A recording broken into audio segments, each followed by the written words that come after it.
Assalamualaikum warahmatullahi wabarakatuh, sahabat-sahabat muslim yang dirahmati Allah subhanahu wa ta'ala.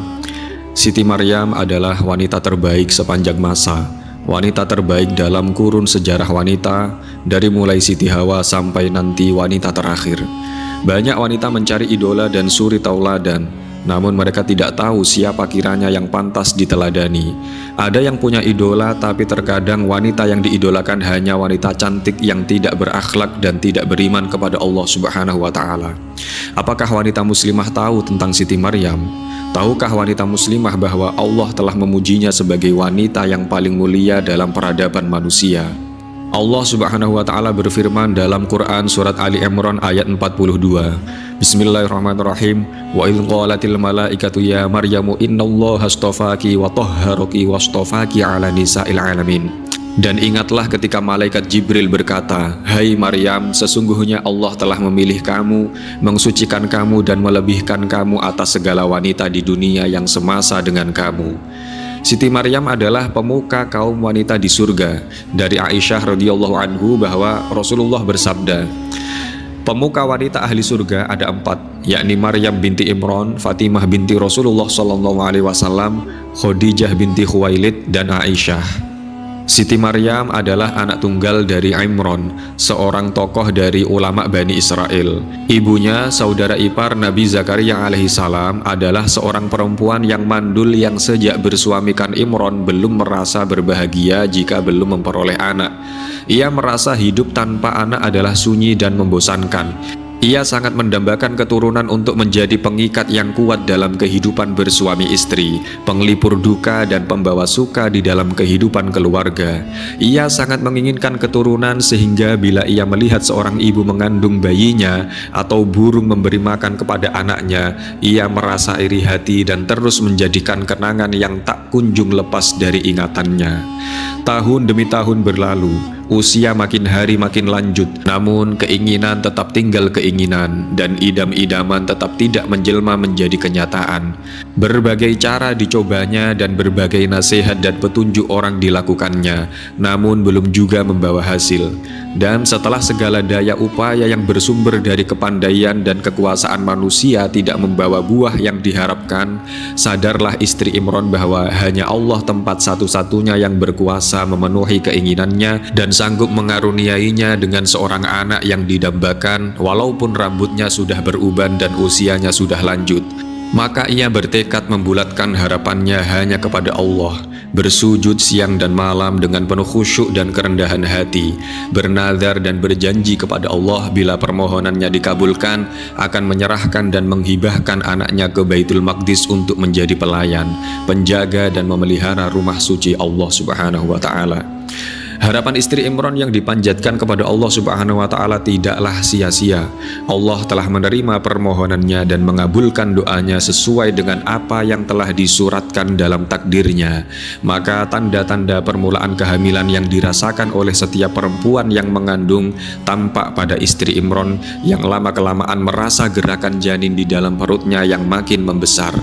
Alangkah bahagia si istri yang sedang hamil itu, bahwa apa yang diidam-idamkannya itu akan menjadi kenyataan dan kesunyian rumah tangganya akan hilang bila bayi yang dikandungnya itu lahir. Ia bersama suami mulai merencanakan apa yang akan diberikan kepada bayi yang akan lahir itu.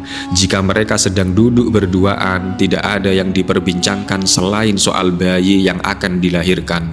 Suasana suram sedih yang selalu meliputi rumah tangga Imran berbalik menjadi riang gembira. Wajah sepasang suami istri Imran menjadi berseri-seri tanda sukacita dan bahagia, dan rasa putus asa yang mencekam hati mereka berdua berbalik menjadi rasa penuh harapan akan hari kemudian yang baik dan cemerlang.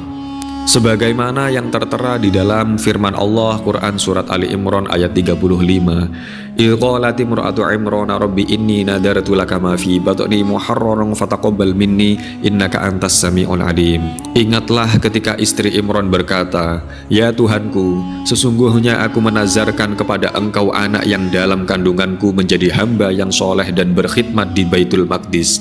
Karena itu terimalah nazar itu daripadaku. Sesungguhnya engkaulah yang maha mendengar lagi maha mengetahui. Akan tetapi seperti kata pepatah, manusia yang berencana, Tuhan yang menentukan.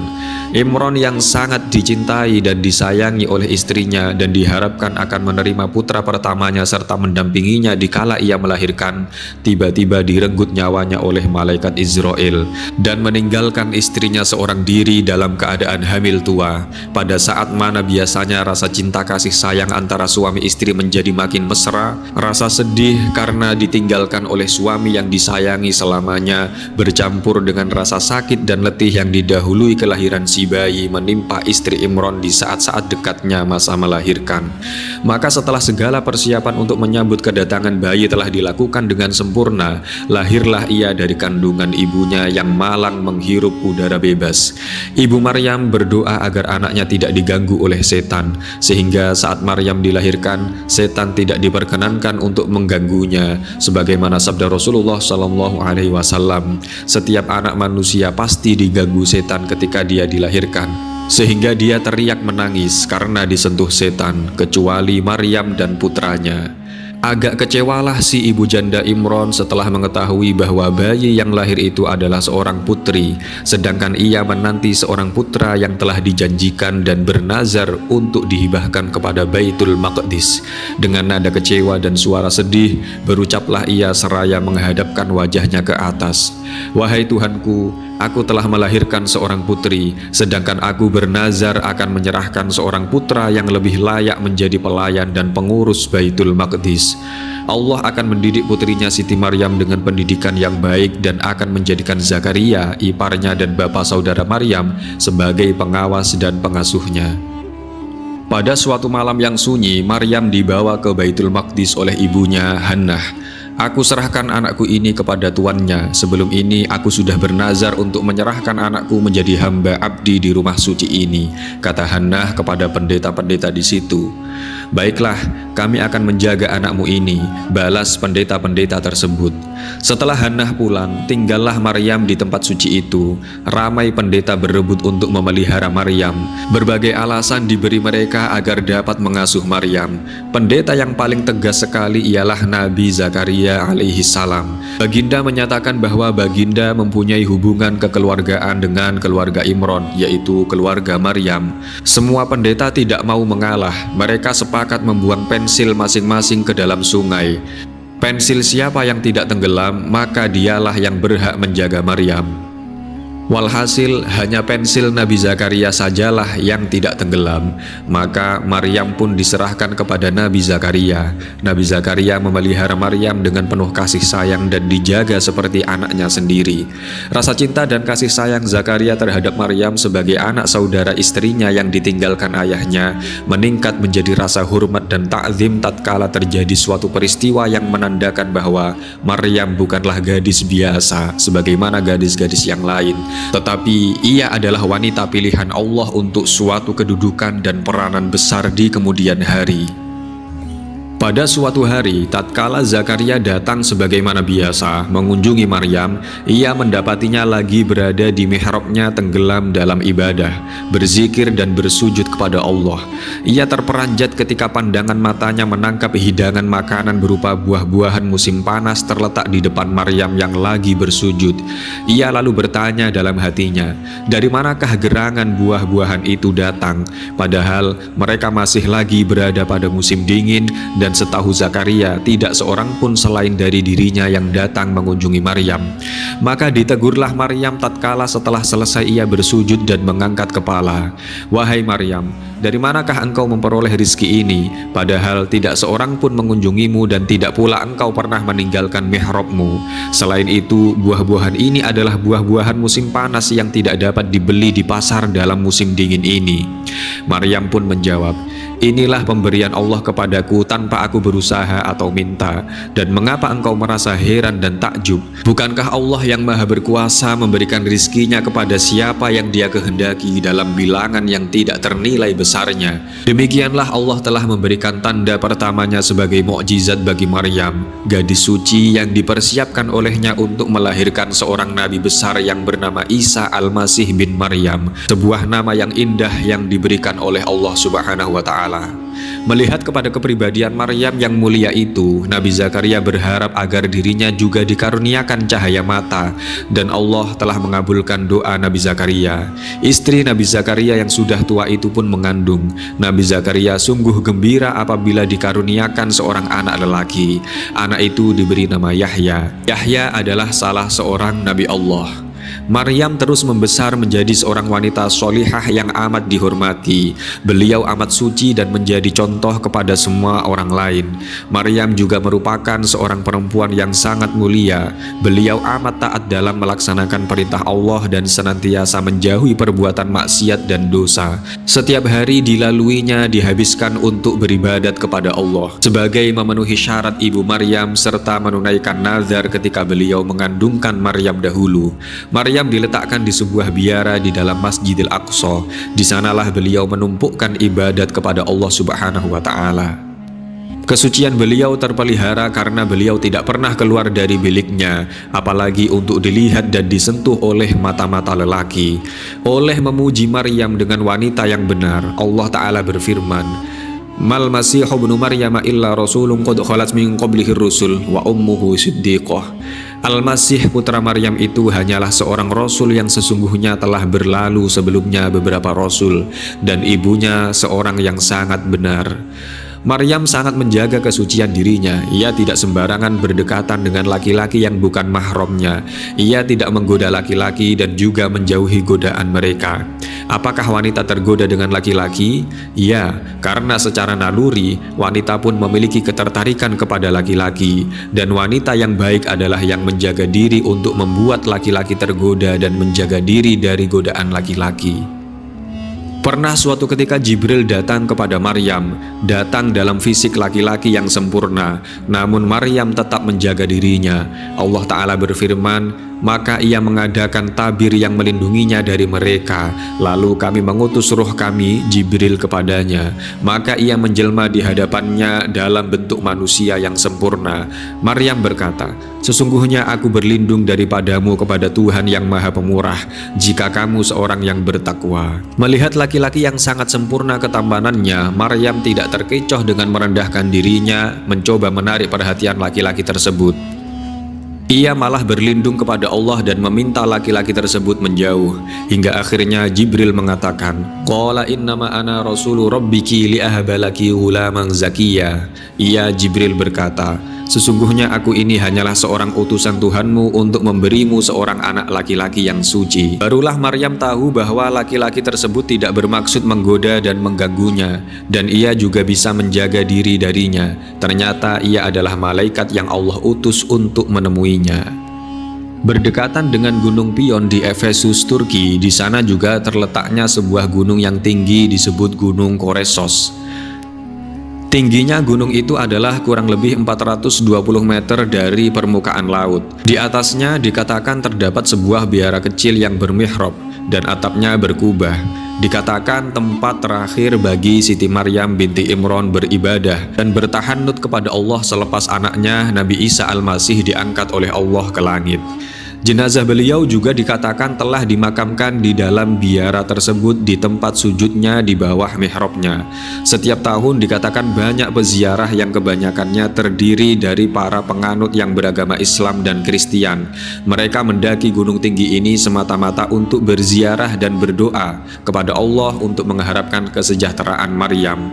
Khususnya pada tanggal 15 Agustus setiap tahun dikatakan tanggal wafatnya Siti Maryam.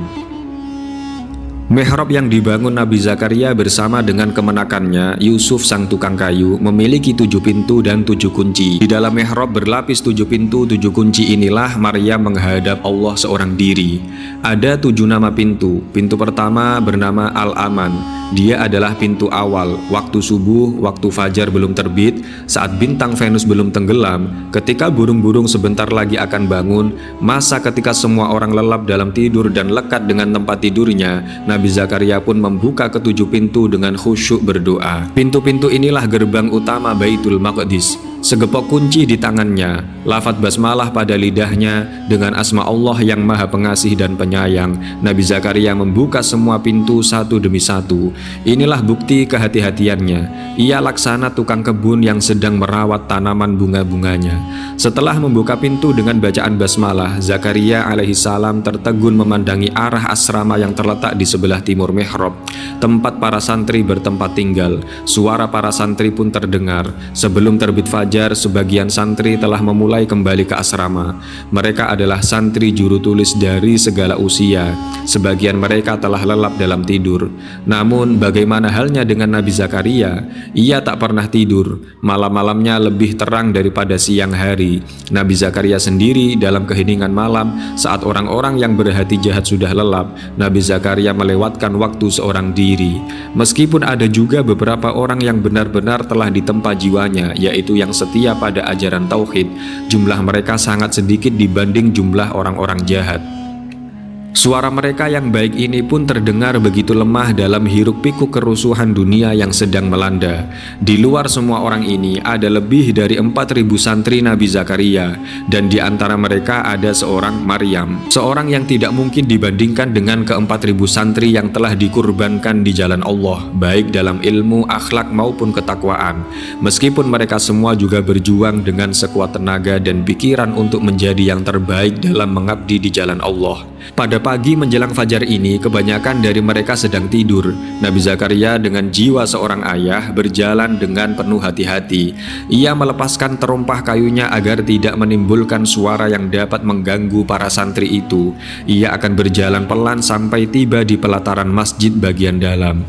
Begitulah seorang Zakaria. Ia adalah ayah bagi semua orang. Sosok yang dengan lembut hati tidak ingin mengganggu tidur para santrinya, karena waktu subuh masih beberapa saat. Apalagi mereka baru saja menyelesaikan pelajaran yang sangat berat.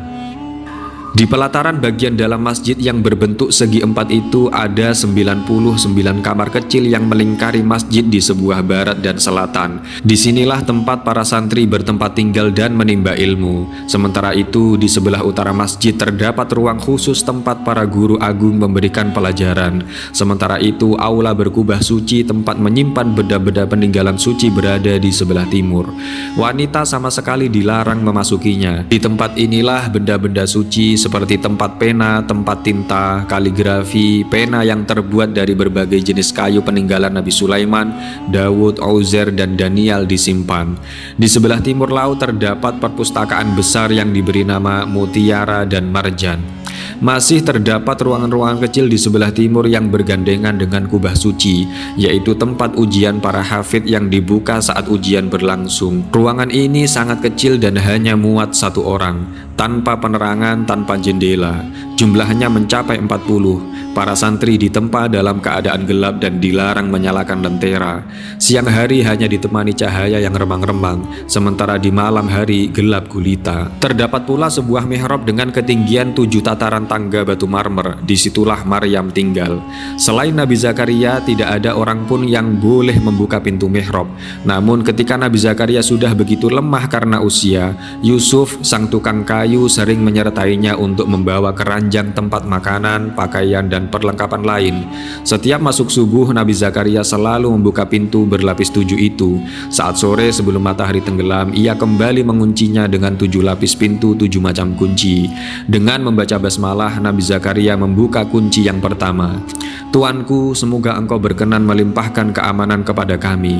Lapangkanlah hati kami, tanamkanlah rasa aman di dalam hati kami. Limpahkanlah kepadaku kemampuan dengan jerih payahku untuk melindungi anak yatim yang telah diamanahkan ini.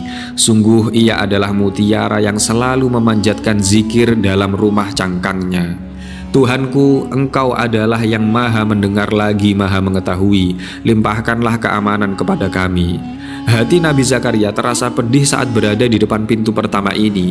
Ia mengingat 2 sahabat yang telah pergi ke alam baka dengan hanya selang beberapa hari, Hanna dan Imron. Kedua orang tua Maryam yang selama hidup telah menunjukkan kesetiaan yang begitu besar dalam memperjuangkan kebaikan, dan Maryam adalah berita baik dari langit yang selalu mereka perjuangkan sampai akhir hayatnya.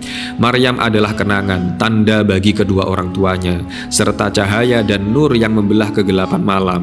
Ia juga tanda bahwa kelak akan turun seorang nabi bernama Isa sang kalamullah, laksana sungai yang menjadi tanda bahwa lautan ada. Alhamdulillahirrahmanirrahim, sahabat-sahabat muslim yang dirahmati Allah subhanahu wa ta'ala. Demikianlah pembahasan kali ini tentang Siti Maryam. Semoga menambah wawasan kita bahwa beliau adalah wanita suci dan terhormat. Bahkan disebut Nabi Muhammad SAW sebagai wanita terbaik, pemimpin kaum wanita di surga. Sekian dari kami, apabila banyak kesalahan mohon maaf yang sebesar-besarnya. Alhaqqu min rabbika fala takunanna minal mumtarin. Wassalamualaikum warahmatullahi wabarakatuh.